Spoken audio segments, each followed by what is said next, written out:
안녕하세요 여러분. 오늘 제가 들려드릴 이야기는 정말이지 막장 드라마보다 더한 실화랍니다. 저는 40대 평범한 주부예요.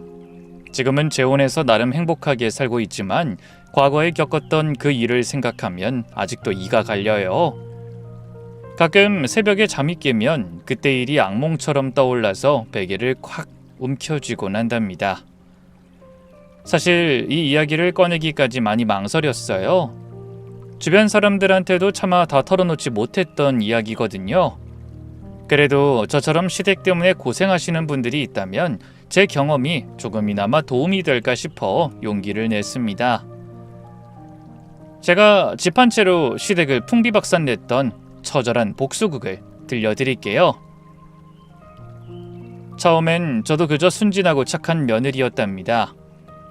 시어머니 말씀이라면 뭐든 내 어머니하고 따랐고 남편이 원하는 건 다 들어줬죠. 친구들이 너 너무 퍼주는 거 아니냐 할 때도 에이 가족인데 당연하지 했었어요. 근데 아시잖아요. 이 사람이 너무 착하면 호구가 되더라고요. 제가 딱 그 꼴이었죠.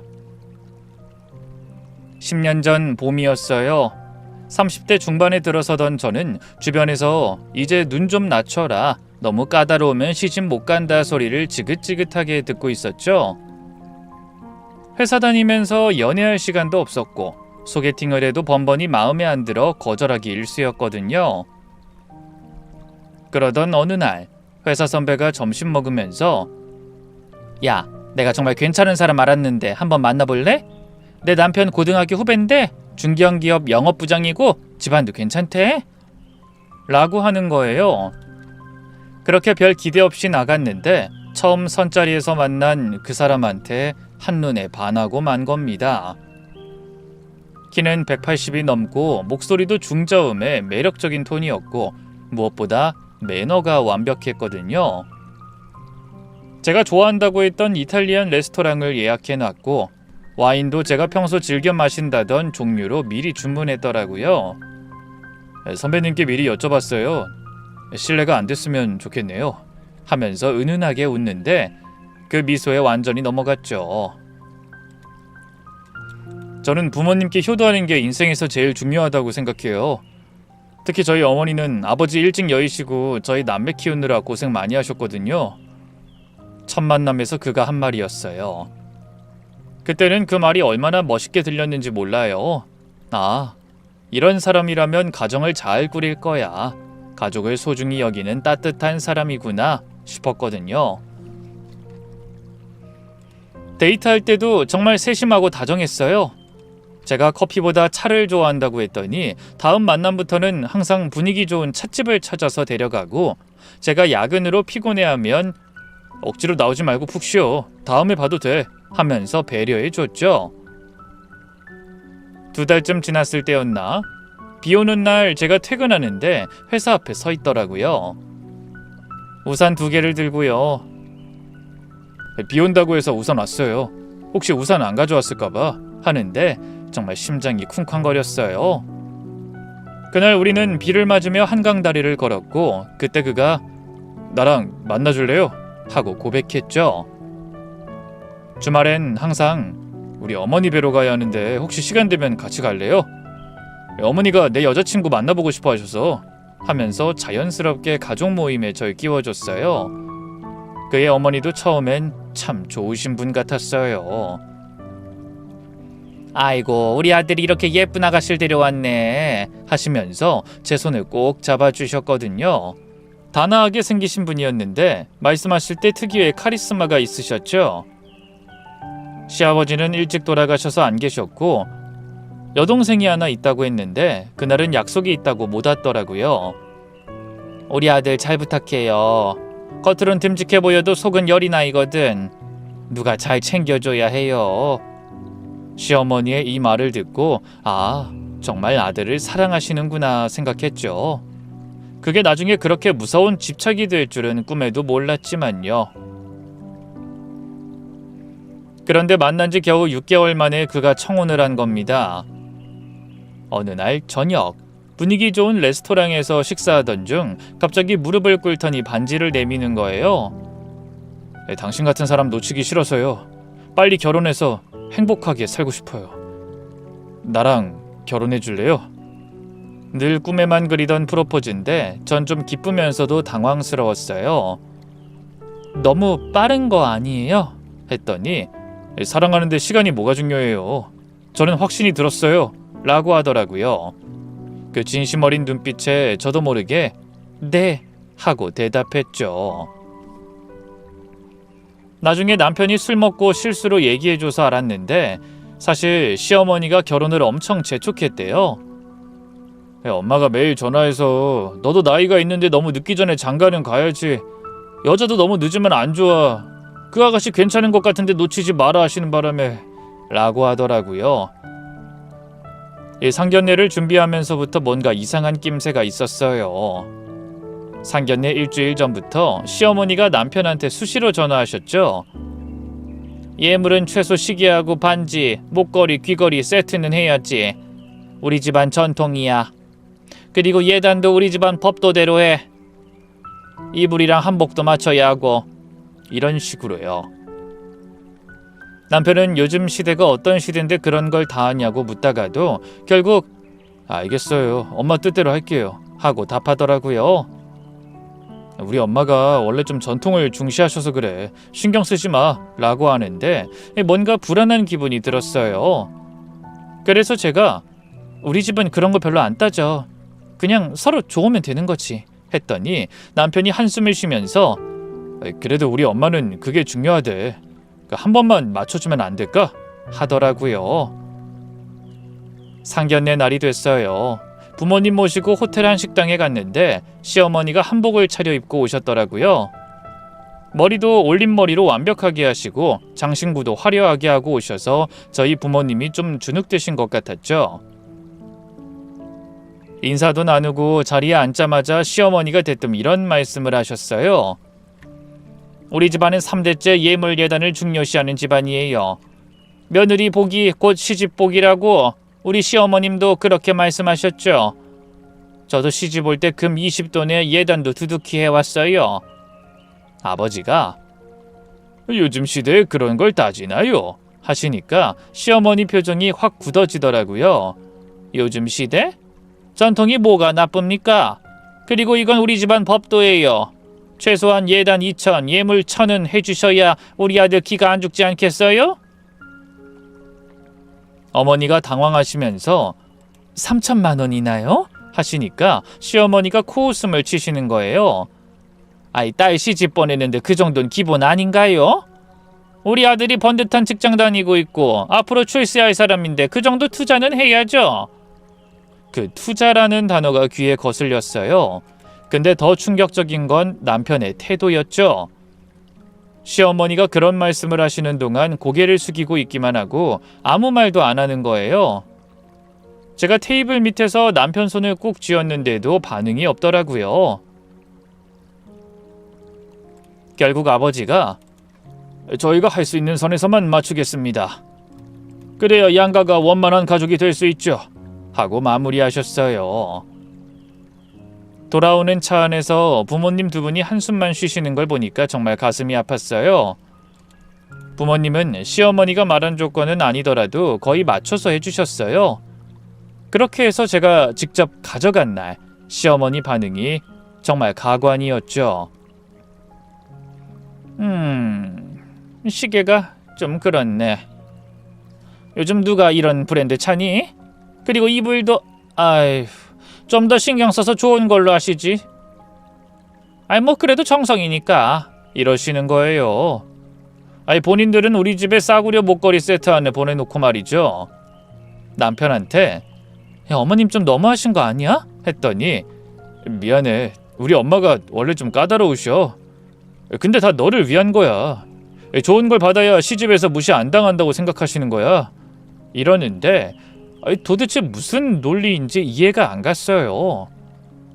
근데 그때도 전 결혼하면 다 잘 될 거야. 내가 잘하면 되지. 같은 바보 같은 이런 생각뿐이었죠.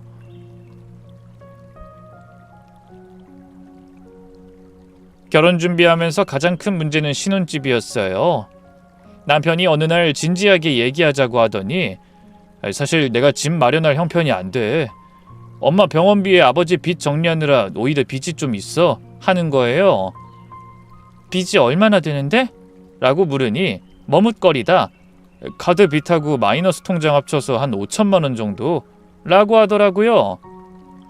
깜짝 놀라 5천만 원이나? 그동안 뭘 한 거야? 했더니 엄마가 작년에 암 수술하셨잖아.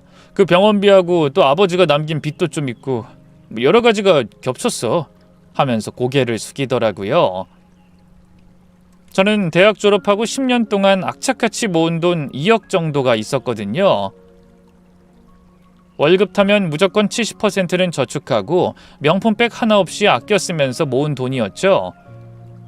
그 돈으론 부족할 것 같아 부모님한테 저희 상황을 말씀드렸더니 그래도 사람이 먼저지. 돈은 또 벌면 되는 거고 너희가 행복하게 살기만 하면 돼 하시면서 1억을 보태주셨어요. 어찌나 감사하던지요. 그렇게 저는 3억을 마련해서 서울 외곽에 있는 아파트를 보러 다녔어요. 괜찮은 중소형 아파트가 있었는데 오래되긴 했어도 관리도 잘 돼 있고 학군도 괜찮아서 마음에 들었죠. 근데 함께 집을 보러 간 시어머니가 뭐라고 하셨는지 아세요? 여긴 너무 외곽 아니야? 그리고 이 평수면 너무 좁지 않아? 애도 낳을 텐데 그러시는 거예요. 제가 어머님 저희 형편이 이 정도면 괜찮은 것 같은데요 라고 했더니 형편? 우리 아들이 그렇게 못난 사람도 아닌데 신혼집이 겨우 이거야? 라고 하시더라고요. 나중엔 남편이 엄마 그만하세요. 저희가 사는 집인데 저희가 결정할게요 하고 말렸죠. 결국 그 집으로 해서 제 명의로 계약했죠. 남편은 신용이 안 좋아서 대출도 안 나와 나머지 세금도 다 제가 냈거든요. 그 와중에도 시어머니가 한마디 하더라고요. 며느리 집에서 사는 우리 아들이 불쌍해라. 남자가 집도 못 해오고 친구들한테 창피해서 어떻게 말하니? 옆에서 남편이 고개를 숙인 모습이 안쓰러워서 어머니 저희는 괜찮아요. 같이 열심히 살면서 더 좋은 집으로 옮길 거예요 했더니 기다렸다는 듯 그제야 그래 우리 며느리가 속이 넓네. 우리 아들 잘 부탁해 하시더라고요. 지금 생각하면 정말 한심하죠. 그때 왜 그렇게 순진했을까요? 이 사랑에 눈이 멀면 다 이런 걸까요? 결혼하고 나서야 진실을 알게 됐어요. 신혼여행 다녀와서 첫 월급날이었는데 남편 통장을 우연히 보게 됐거든요.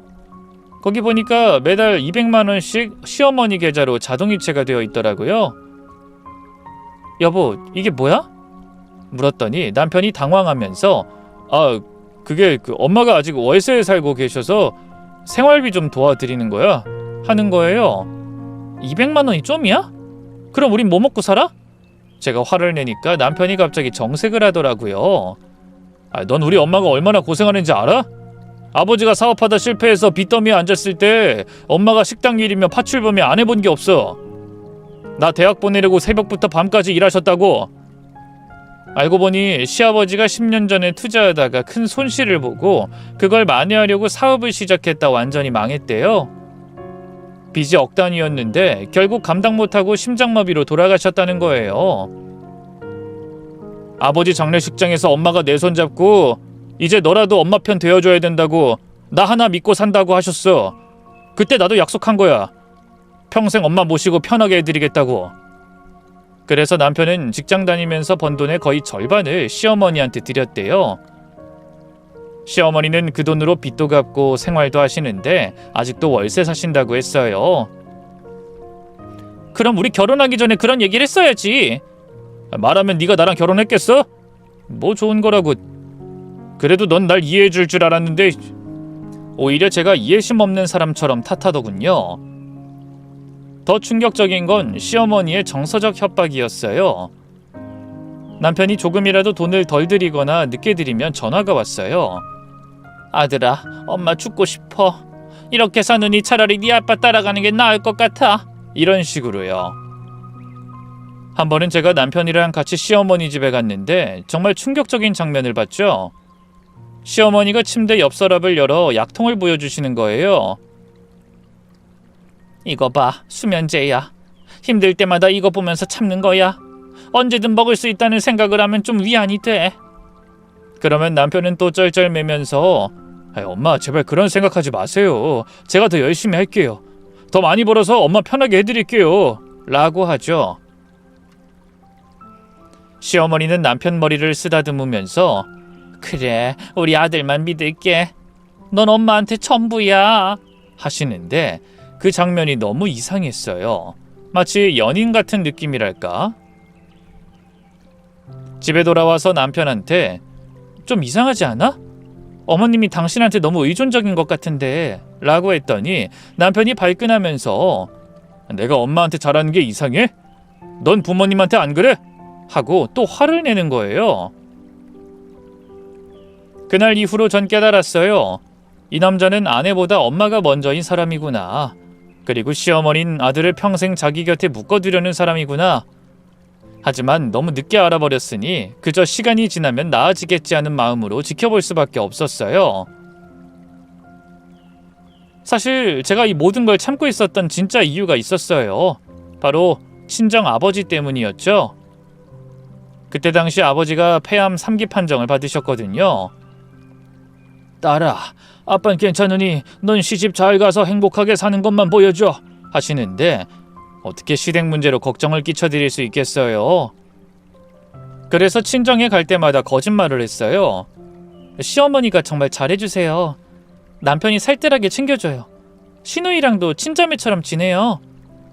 아버지가 안심하시는 표정을 보면서도 가슴이 아팠지만 그게 제가 할 수 있는 최선이었어요.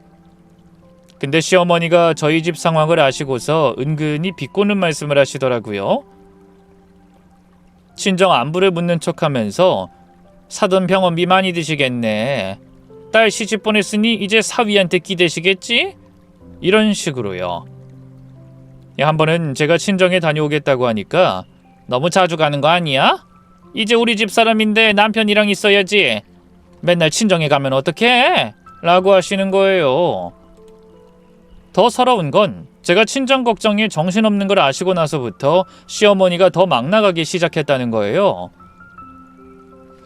넌 요리 솜씨가 왜 이렇게 없니? 친정엄마가 안 가르쳤나?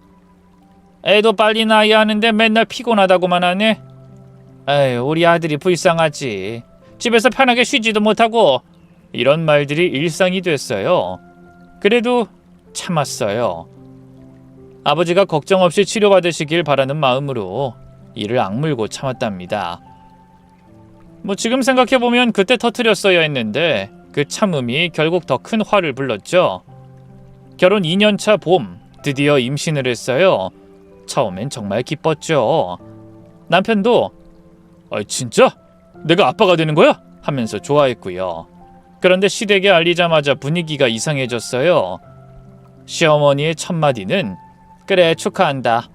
근데 아들이어야 해. 우리 집안은 대대로 장손이 중요한 집안이거든. 너도 알지? 였습니다. 아직 성별도 모르고 제 마음처럼 되는 것도 아닌데 벌써부터 아빠가 해주는 거예요. 어머님, 요즘은 딸 아들 상관없잖아요. 건강하게만 태어나면 되죠. 제가 이렇게 말했더니 시어머니 얼굴이 확 굳어지더라고요. 우리 집안 대를 이을 손자가 필요한데 상관없다고?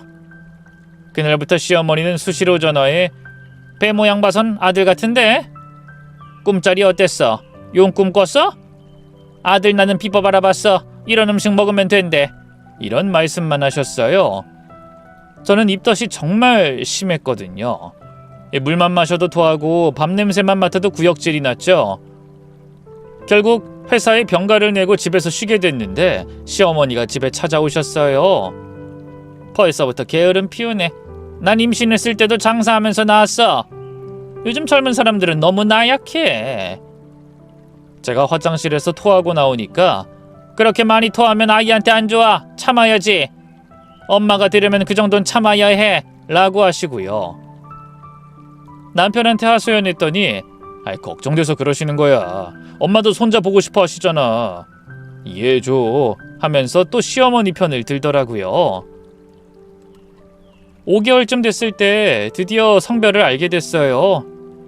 병원에 시어머니도 같이 가자고 해서 함께 갔는데 의사 선생님이 초음파 보시더니 예쁜 딸이네요.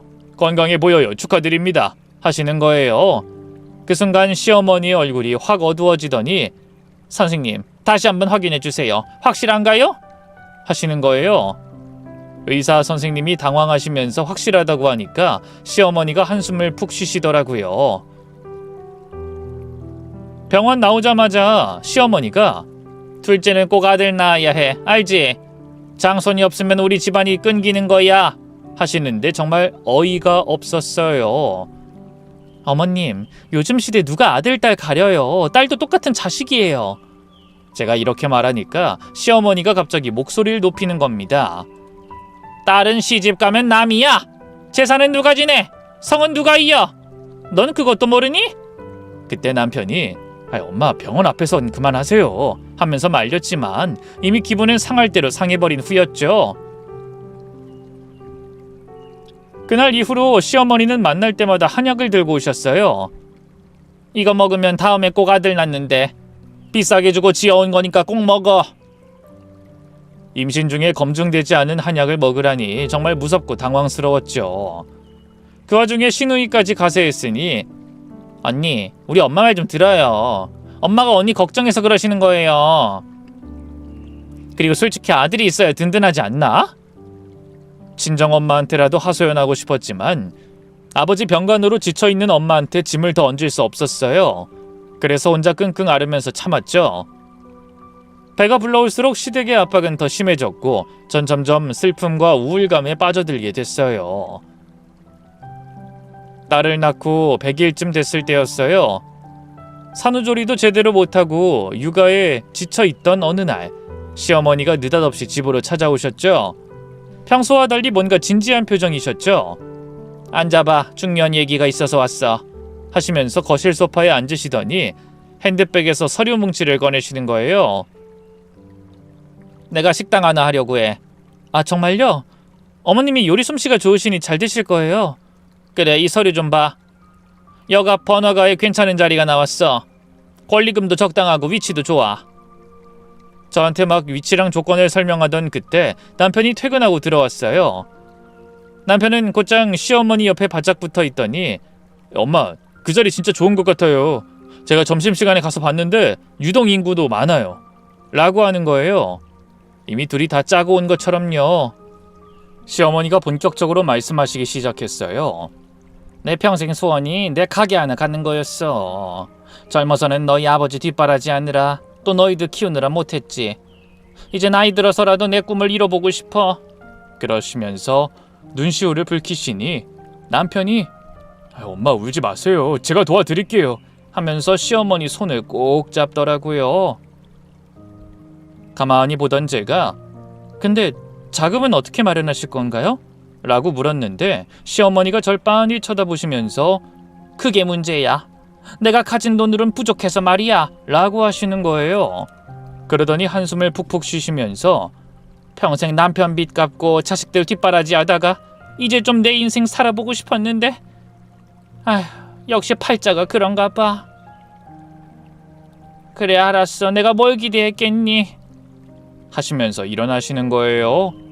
그 와중에 남편이 따라 나가면서 기다려보세요. 제가 어떻게든 방법을 찾아볼게요. 엄마 소원 꼭 이뤄드릴게요. 라고 하더군요. 시어머니가 가시고 나서 남편한테 설마 우리 돈으로 가게 내드릴 생각은 아니겠지? 라고 했더니 아니야, 그런 건 아니고 그냥 좀 안쓰러워서 하면서 말끝을 흐리더라고요. 저는 어이없어 그 부분에 대해서 더는 이야기하지 않았고요. 그 후로 남편 행동이 이상해졌어요. 퇴근이 늦어지기 시작했고 주말마다 엄마 집에 잠깐 다녀올게 하면서 나가곤 했죠.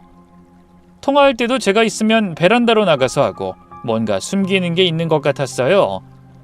그러다 한 번은 남편 책상 서랍에서 부동산 계약서 같은 걸 봤어요. 김신의 손맛이라는 상호명이 적혀 있었고 보증금과 월세가 표시돼 있더라고요. 순간 머리가 띵했지만 일단은 모른 척 했어요. 설마 진짜로 가게를 낼 건 아니겠지. 하긴 우리한텐 그런 돈 없잖아 하고 스스로를 안심시켰죠. 그로부터 2달쯤 지났을까요? 시어머니한테 전화가 왔어요. 며느리야, 우리 식당 구경 좀 와. 네 의견도 듣고 싶고 맛도 좀 봐줘 하시는 거예요. 식당이요? 제가 놀라서 되물으니 어머, 아직 모르고 있었구나. 아들이 말 안 했나 보네. 어쨌든 와서 봐 하시고는 주소를 문자로 보내주셨어요. 불안한 마음을 안고 아이를 업고 그 주소로 갔어요. 여기서 5분 거리 번화가 골목에 정말 번듯한 식당이 있더라고요. 김신의 손맛이라는 간판이 크게 달려 있었고 내부도 깔끔하게 인테리어가 되어 있었어요. 안으로 들어가니 시어머니가 주방에서 나오시면서 어서 와. 어때? 괜찮지? 내가 직접 인테리어 업체랑 상의해서 꾸민 거야 하시면서 자랑스러워 하시는 거예요. 어머니, 이 돈이 어디서 나온 거예요? 제가 떨리는 목소리로 물었죠. 그러자 시어머니가 씩 웃으시면서 우리 아들이 해줬지? 정말 효자 아니니? 엄마 소원 하나 들어주려고 이렇게 했었어 하시는데 순간 머리가 하얘졌죠. 남편이 어떡해요? 제가 간신히 물으니 시어머니가 태연하게 말씀하시더라고요. 아, 너희 집 담보로 대출받아서 해줬대. 2억이나 나왔다더라.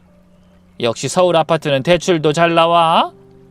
요즘 금리가 좀 높긴 하지만 가게 잘 되면 금방 갚을 수 있을 거야. 그 순간 정말 하늘이 무너지는 것 같았어요. 제 다리에 힘이 풀려 그 자리에 주저앉을 뻔했죠.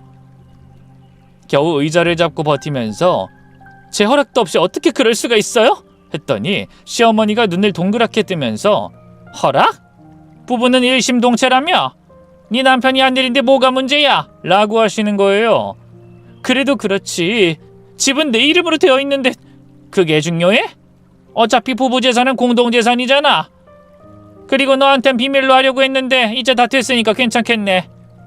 축하해줘. 이제 우리도 자영업자야. 그때 주방에서 남편이 나왔어요. 앞치마를 두르고 있더라고요.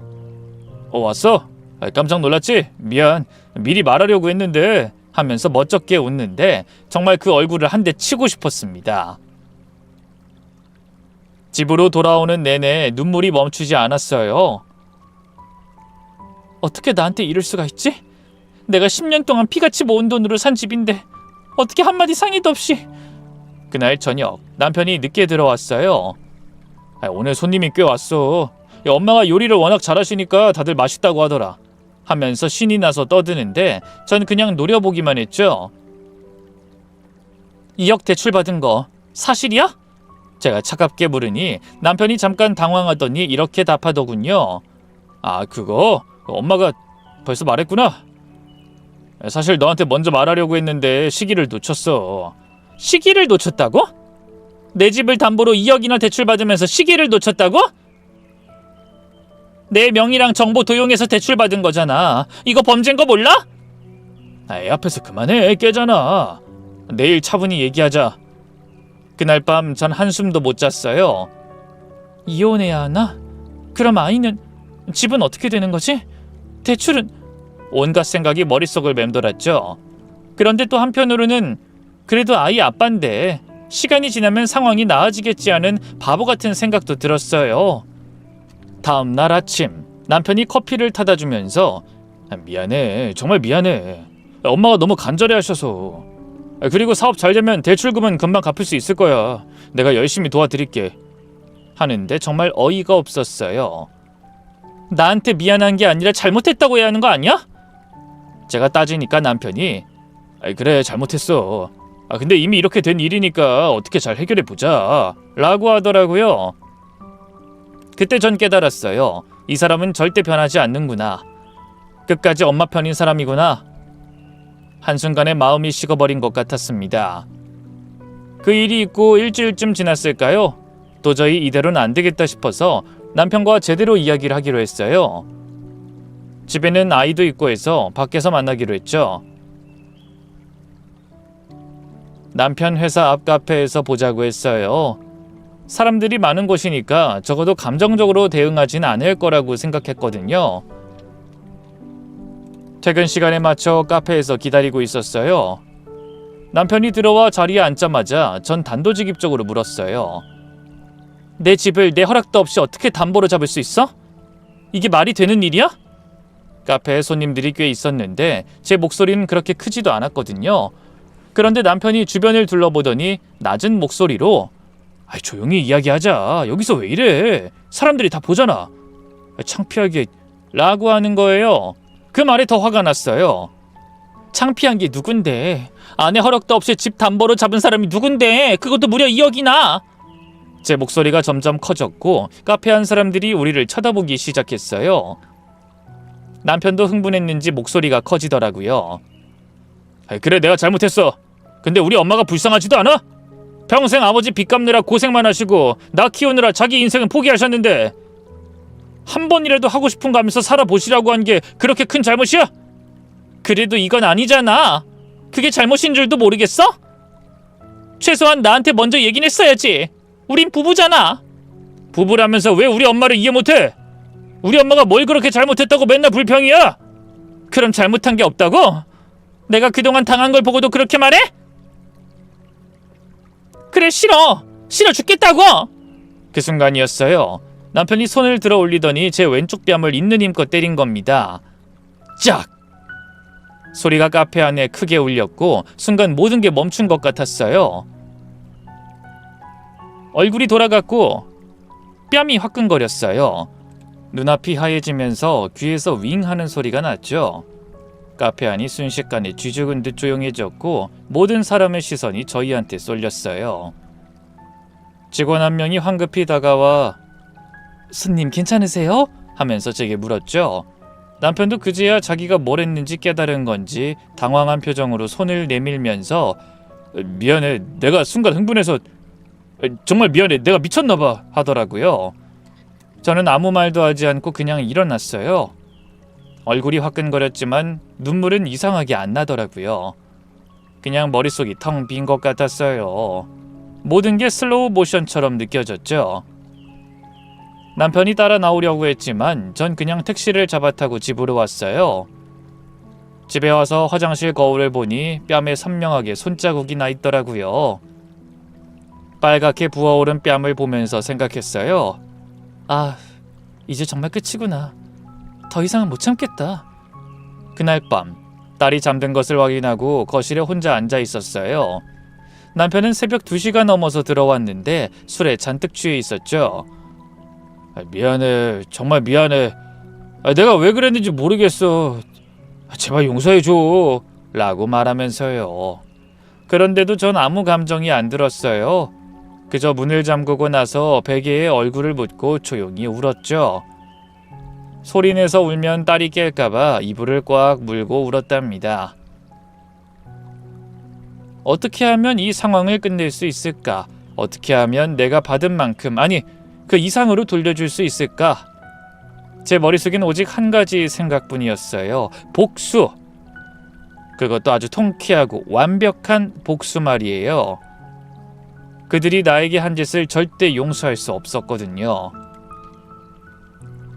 다음 날 아침, 부은 뺨을 보며 정형외과로 향했어요. 의사 선생님이 제 얼굴을 보시더니 인상을 찌푸리시더라고요. "누가 때렸나요? 경찰 신고는 하셨어요?" 물으시길래 "남편이요. 신고는 아직이요." 했더니 "가정폭력이네요. 이런 경우는 참으면 안 돼요. 진단서 제대로 끊어드릴게요. 나중에 법적 책임 물을 수 있게" 라고 하시더라고요. 사진도 찍어주셨어요. 상해 진단서에는 안면부 타박상, 전치 2주라고 적혀 있었죠. 그 다음엔 카페로 갔어요. 다행히 어제 그 시간대 담당하던 매니저가 있더라고요. "어제 있었던 폭행 사건 때문에 그러는데 CCTV 확인 좀 할 수 있을까요?"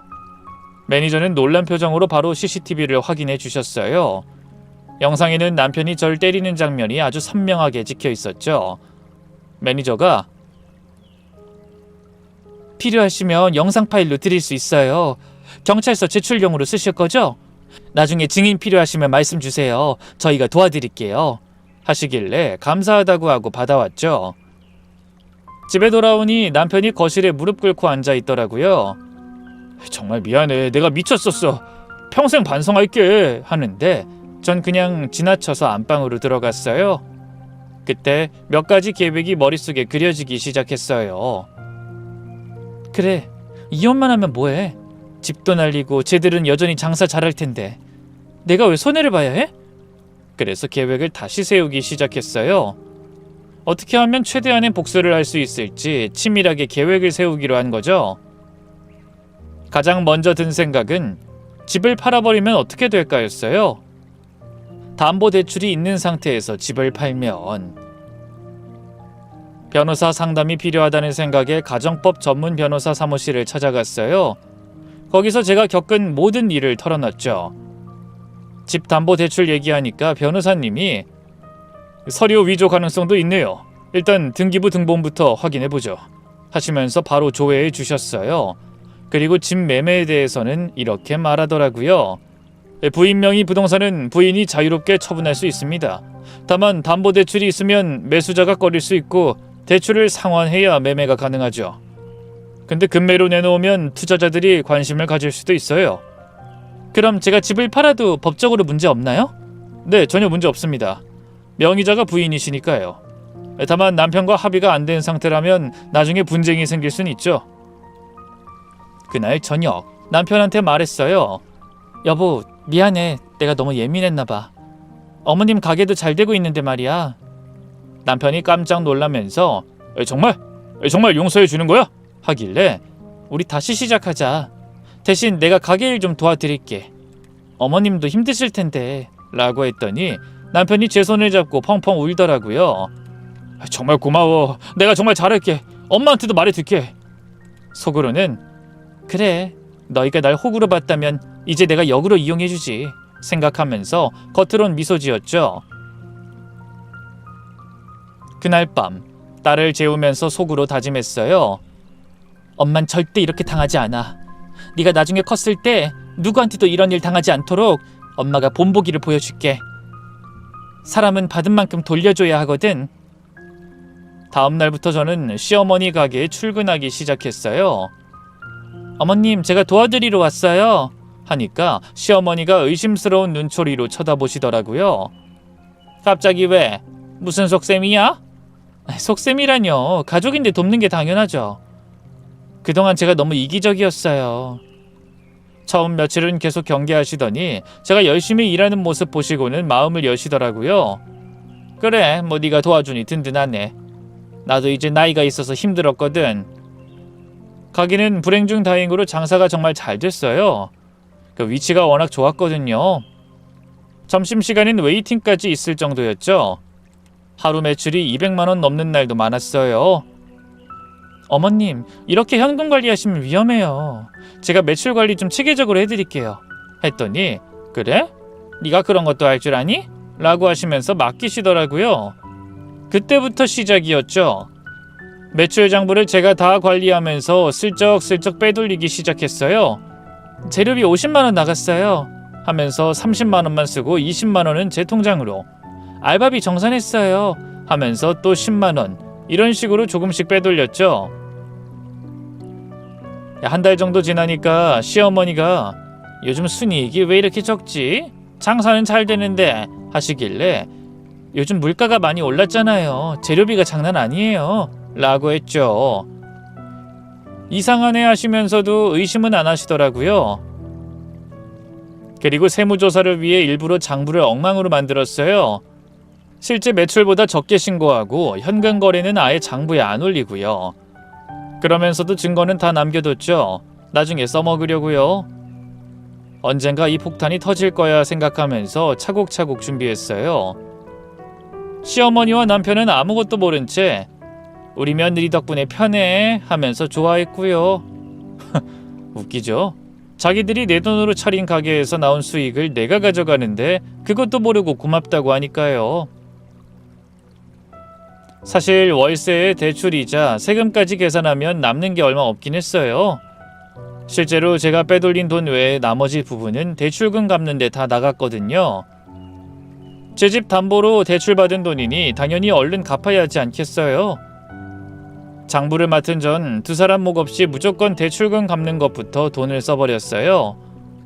남편과 시어머니는 찜찜해하면서도 그 부분에 대해선 별말 못했죠. 잘못한 게 있으니. 저를 의심하지 않은 가장 큰 이유는 굉장히 열심히 일했기 때문이에요. 새벽 6시에 나가서 밤 10시까지 일했어요. 서빙도 하고 설거지도 하고 청소도 하고 시어머니보다 더 열심히 일했죠. 그러니 누가 의심하겠어요? 남편은 완전히 감동해서 여보 정말 고마워. 네가 이렇게 해주니까 엄마도 편해하시고 나도 마음이 놓여 라고 하더라고요. 전 속으로 3개월만 기다려. 그때까지만 참자 하면서 웃어줬죠. 그렇게 6개월이 지났을 때 제 비상금 통장에는 그간 크고 작게 빼돌렸던 돈 2천만 원이 쌓여 있었어요. 하지만 이건 시작에 불과했죠. 어느 날 점심시간에 살짝 빠져나와서 부동산에 갔어요. 저희 아파트 요즘 시세가 어떻게 되나요? 아, 그 단지요? 지금 3억 5천 정도예요. 작년보다 5천 정도 올랐죠. 혹시 금매로 내놓으면 얼마나 빨리 팔릴까요? 금매요? 3억 3천 정도로 내놓으면 일주일 안에도 가능해요. 요즘 그 단지 물건이 별로 안 나와서 대기자가 많거든요. 집에 돌아와서 고민하긴 했어요. 정말 이렇게까지 해야 하나. 하지만 거울에 비친 제 뺨자국을 보면서 다시 마음을 다잡았죠. 그래, 끝까지 가는 거야. 일주일 후 점심시간에 또 부동산에 갔어요. 집 내놓을게요. 3억 2천에 금매로요. 3억 2천이요? 너무 싸게 파시는 거 아니에요? 빨리 팔아야 해서요. 대신 계약은 바로 하고 싶어요. 3일 만에 매수자가 나타났어요. 40대 부부였는데 담보대출은 저희가 승계할게요. 조건이 너무 좋아서요. 라고 하더라고요. 계약금 받는 날 손이 떨렸지만 도장을 찍었죠. 그리고 그날 저녁 아무 일 없는 듯 집에서 저녁 먹다가 남편한테 폭탄을 터뜨렸습니다. 우리 이혼하자. 남편이 숟가락을 떨어뜨리면서 뭐라고? 갑자기 왜? 집 팔았어. 다음 달 15일까지 이사 나가야 해. 라고 답했죠. 남편 얼굴이 하얗게 질리더니 갑자기 벌떡 일어나 뭐라고? 집을 팔았다고? 내 허락도 없이? 너 정말 미쳤어? 미친 게 누군데? 당신도 내 허락 없이 2억 대출 받았잖아. 이제 피장파장이네. 남편이 핸드폰을 들더니 시어머니한테 전화했어요. 엄마 큰일 났어. 와이프가 집 팔았대. 30분도 안 돼서 시어머니가 들이닥쳤어요. 현관문을 쾅 열고 들어오시더니 이 미친년이 뭔 짓을 한 거야? 집을 팔았다고? 우리 가게는 어떡하라고? 그건 제가 알 바 아닌데요. 처음부터 제 허락도 없이 한 일이잖아요. 시어머니가 제 멱살을 잡으려고 달려드셨어요. 이 사기꾼년! 그동안 가게 도와준다는 게 다 쇼였구나! 일부러 계획한 거지! 남편은 또 힘없이 말리면서 엄마 진정하세요. 아직 방법 있을 거예요. 라고 했죠. 시어머니는 참을 생각이 없는 듯 따져 물었어요. 무슨 방법이 있어? 집 담보로 대출받은 건데 집을 팔면 대출을 갚아야 한다고? 그럼 가게는 어떻게 되는 건데? 모든 게 시끄럽고 귀찮아진 저는 시어머니를 쫓아내듯 내보냈어요. 나가요. 이제 어차피 조금 있으면 내 시어머니 아니니까 나가라고요. 남편도 따라 나가길래 집 비밀번호를 바꿔버렸죠. 다음 날 남편이 집 앞에서 무릎 꿇고 빌었어요. 하도 밖에서 시끄럽게 굴길래 집 안으로 들여보내줬더니 거실 바닥에 이마를 대고 제발 한 번만 용서해줘. 집 계약 취소해주라. 엄마 가게 망하면 정말 큰일 나. 엄마가 죽는다고 하셔. 라고 우는 소리라더군요. 계약 취소? 그럼 계약금의 배액을 물어줘야 해. 6천만 원 있어? 6천? 그런 돈이 어딨어. 그럼 어떡하지? 난 이미 이혼 서류도 준비했는데. 이혼 서류? 응. 그리고 조건이 있어. 집은 내가 당연히 가져가는 거고 당신 몫은 대출 2억이야. 아이 양육권은 나한테 있고 위자료 3천만 원. 이 조건 받아들이면 폭행권은 고소 안 할게. 뭐? 그럼 난 빚만 2억 넘게 지고 거지가 되라는 거야? 선택해. 이 조건 받아들이고 이혼하든지 아니면 가정폭력으로 형사고소 당하든지. 아, CCTV 영상이랑 진단서 나한테 다 있는 거 알지? 남편이 화장실로 뛰어가더니 토하는 소리가 들렸어요. 한참 후에 나와서는 알았어, 네 조건대로 할게. 대신 고소는 하지 마. 이젠 안쓰럽지도 않더군요. 며칠 후 시어머니가 신우이랑 같이 찾아왔어요. 이번엔 작전을 바꿨나 봐요. 며느리야, 우리가 잘못했어. 내가 너무 욕심을 부렸구나. 제발 한 번만 봐줘. 이 늙은이 한 번만 살려줘. 하시면서 눈물까지 흘리시더라고요. 신우이도 언니 제발요. 엄마가 정말 죽을 것 같아요. 어제도 수면제사로 약국 갔다 왔어요. 하면서 같이 울었죠. 하지만 전 흔들리지 않았어요. 이미 결정한 일이에요. 그리고 지난 6개월 동안 가게에서 제가 가져간 돈도 있는데 그건 저한테 주는 대출 이자라고 생각하세요. 시어머니가 갑자기 표정이 변하면서 뭐? 네가 가게 돈을 빼돌렸다고? 라고 하더라고요. 얼마 안 돼요. 한 2천만 원쯤 되려나? 곱게 넘어가고 싶지 않다면 그러세요. 저도 세무서에 신고할 게 좀 있거든요.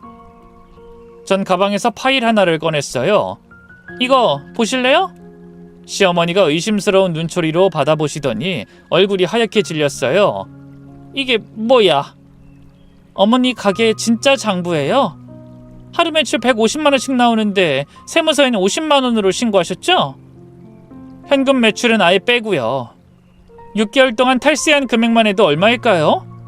너 설마... 제가 매일 사진 찍어뒀거든요. 실제 매출이랑 신고 매출 차이, 현금 영수증 발행 안 한 내역 다 있어요. 이거 세무서에 제보하면 어떻게 될까요? 추정금에 가산세까지 최소 5천 원 나올 것 같은데요?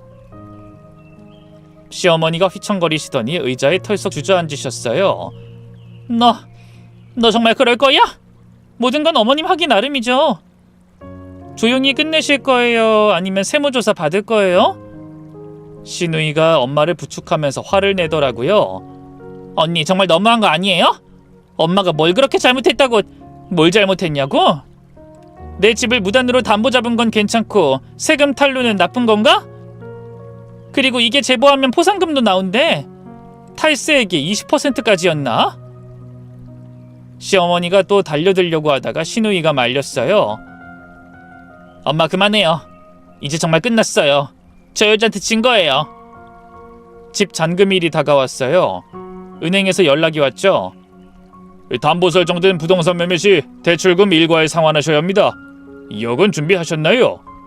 시어머니는 가게를 급하게 내놨지만 급매물이다 보니 제값을 받을 수 없었습니다.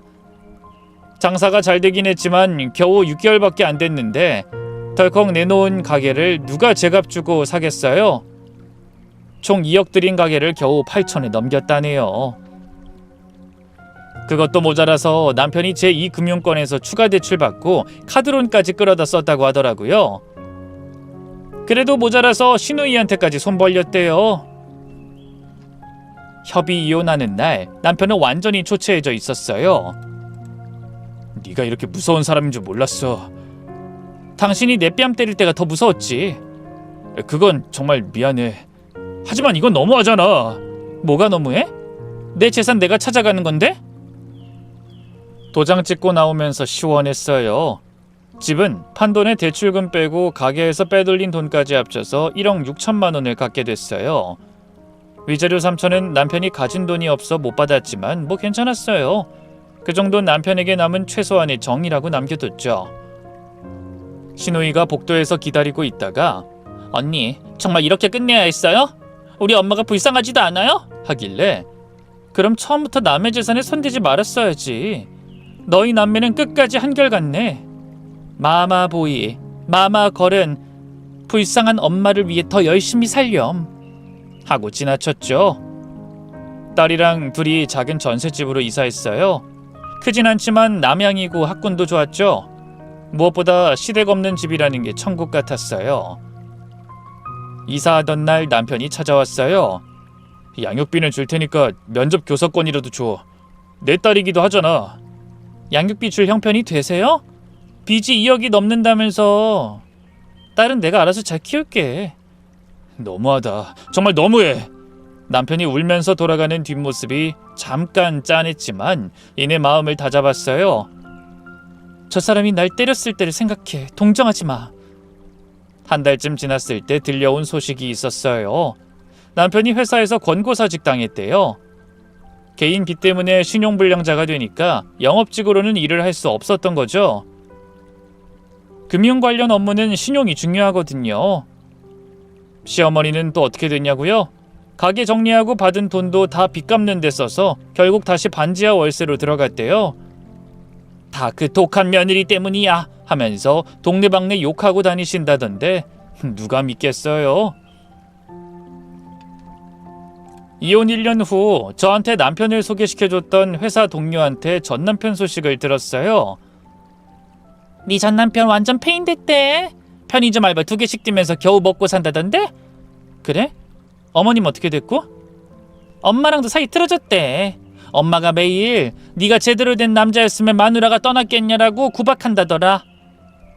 나중에 또 들은 얘기로는 시어머니가 아들한테 돈이 부족하니 네가 좀 줘야겠다라고 했다가 남편이 폭발했대요. 돈 맨날 돈! 엄마 때문에 내 인생 다 망했어! 이제 그만 좀 해! 라고 화낸 후로 연락 끊고 산다더라고요. 신우이는 오빠 인생 망친 년이라고 SNS에 제 욕을 올렸다가 제가 명예훼손으로 고소해 줄까라고 메시지 보내니까 바로 지웠더라고요. 곧바로 비공개를 돌리고요. 전 남편은 재혼도 못할 거예요. 주변에 소문이 다 났거든요. 부인 때리는 남자, 무능한 마마보이 이런 소문이 퍼져서 선자리도 다 거절당한다더라고요. 뭐 가끔 불쌍하다는 생각도 들지만 그때마다 제 뺨 때리던 순간을 떠올려요. 그리고 생각하죠. 전부 자업자득이다. 이혼 몇 년 후 지금 남편을 만났어요. 딸 학원 학부모 모임에서 만난 싱글데디였는데 첫인상부터 전 남편과는 완전히 달랐어요. 커피 드실래요? 제가 사겠습니다. 하길래 아니에요. 제가 살게요. 했거든요. 그러자 그럼 다음에 제가 살게요. 다음 기회를 빨리 만들어야겠네요. 라고 하더라고요. 이런 사소한 말이 참 센스 있게 느껴졌어요. 지금 남편은 천천히 알아갔어요. 1년 넘게 그냥 친구로 지내면서 서로를 지켜봤죠. 그 사람이 이렇게 말해주더군요. 사실 처음 봤을 때부터 좋았어요. 하지만 서두르고 싶지 않았어요. 우리 둘 다 상처가 있으니까. 그의 어머니를 만났을 때 정말 놀랐어요. 아이고 우리 아들이 좋은 분 만났네. 애 키우느라 고생 많으셨죠. 재혼 가정은 서로 더 배려해야 해요. 우리 아들한테 뭐 필요한 거 있으면 언제든 말해요. 몇 번 봐도 한결같은 시어머니 모습에 시모가 이렇게 정상적일 수 있다는 게 신기했어요. 명절 때도 음식은 시켜 먹자 뭐하러 고생해 하시고 용돈 드리면 아이고 이런 거 왜 해 너희들이나 잘 써 라고 하셨죠. 무엇보다 제 재산에 전혀 관심이 없으셨어요. 너희들 돈은 너희들이 알아서 해. 나는 내 연금으로 충분해 하시는데 전 시어머니랑 너무 비교되더라고요. 지금 저는 이혼 당시 모아둔 돈으로 작은 온라인 쇼핑몰을 운영하고 있어요. 육아용품 전문인데 엄마들 사이에서 입소문이 나서 매출이 꽤 잘 나와요. 월 매출도 만족할 만큼 생기고 있고요. 지금 남편은 당신 정말 사업수완이 있네, 대단해 하면서 응원해주고 퇴근하면 집안일도 반반 나눠서 해요. 딸도 새아빠를 잘 따르고 정말 화목하게 잘 살고 있답니다. 여러분, 제 긴 이야기 들어주셔서 감사해요. 혹시 저처럼 시댁과 배우자 때문에 고생하시는 분들 계신가요? 제가 꼭 드리고 싶은 말은 참는 게 미덕이 아니라는 거예요. 특히 재산권 침해나 폭력은 절대 참으면 안 됩니다. 한번 참으면 계속 당해요. 그리고 증거 수집이 정말 중요해요. 녹음이나 사진, 문자, CCTV, 진단서 다 모으세요. 그리고 전문가 도움을 받으세요. 변호사 상담료가 아깝다고 생각하지 마세요. 그게 여러분을 지키는 길이에요. 저도 처음엔 무서웠어요. 이렇게까지 해도 되나 싶었죠. 하지만 이제 전 제 권리를 찾은 거라고 생각해요. 부당하게 빼앗긴 걸 되찾고 폭력에 정당하게 대응한 거죠. 10년 후, 20년 후에도 지금처럼 살고 싶으신가요? 아니라면 지금 당장 움직이세요. 물론 모든 분이 저처럼 극단적인 선택을 할 필요는 없어요. 하지만 적어도 부당한 일에는 목소리를 내세요. 침묵하면 상대는 더 막 나가거든요. 지금도 어디선가 시어머니 때문에, 무능한 남편 때문에, 폭력적인 배우자 때문에 고생하는 분들이 있을 거예요. 더 이상 참지 마세요. 여러분도 행복할 권리가 있어요. 그 권리 포기하지 마세요. 호구로 살지 마시고 당당하게 사세요. 여러분의 인생은 여러분의 것이니까요. 전 이제 정말 행복해요. 사랑하는 남편, 예쁜 딸, 그리고 제 사업까지. 그때 그 일이 없었다면 이런 행복도 없었겠죠? 때론 아픈 경험이 더 나은 미래를 만들어주기도 합니다. 여러분도 꼭 행복하시길 바라요. 정말로요.